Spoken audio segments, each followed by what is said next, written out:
সুন্নাহ পদ্ধতির আলোকে বিভিন্ন ফসলের গুদামজাত ব্যবসা সম্পর্কে জানতে চাই। যদি উদ্দেশ্য হয় মাল নষ্ট হয়ে যাবে রাখি তাহলে জায়েজ হবে। আর যদি উদ্দেশ্য হয় যে এটা আটকে রাখবো, এখন মানুষের কৃত্রিম সৃষ্টি করব, কৃত্রিম কি সংকট সৃষ্টি করব যাতে করে মানুষের কষ্ট হয়, তারপরে আমি বেশি দামে বেশি লাভবান হবো, তো এটা হারাম হবে। আর যদি এটা হলো খাবারজাত জিনিসের, আর যেগুলি নিত্য খাবার নয় এগুলি রাখা যাবে। নিত্য খাবারজাত জিনিসের মধ্যে আটকে রাখা বাড়ার জন্য জায়েজ নেই। আর যদি রেখে দিছি পরে বাড়ছে এমনি, এটাও জায়েজ আছে।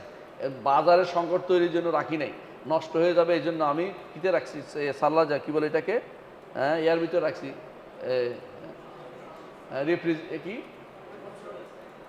কোল্ড স্টোরেজের মধ্যে রাখছি, তো এটা দোষণীয় না। কারণ অনেক কিছু নষ্ট হয়ে যেতে বাইরে রাখে, যেমন আলু বা এই যে পেঁয়াজ, এগুলি বাইরে একটা নষ্ট হয়ে যেতে পারে, এগুলো ওখানে রাখতে যদি রাখা ভালো থাকে রাখতে পারবেন, সমস্যা নেই। কিন্তু যদি কোনো মনে করেন যে বাজার থেকে সব কিনে ফেলছি, এবারে জাদু কই যাবি, এবার আমার থেকে কিনতে হবে, তাহলে এটা হলো হারাম। কথা বুঝেন? এই জাতীয় কাজগুলি করা যাবে না, আশা করি বুঝছেন।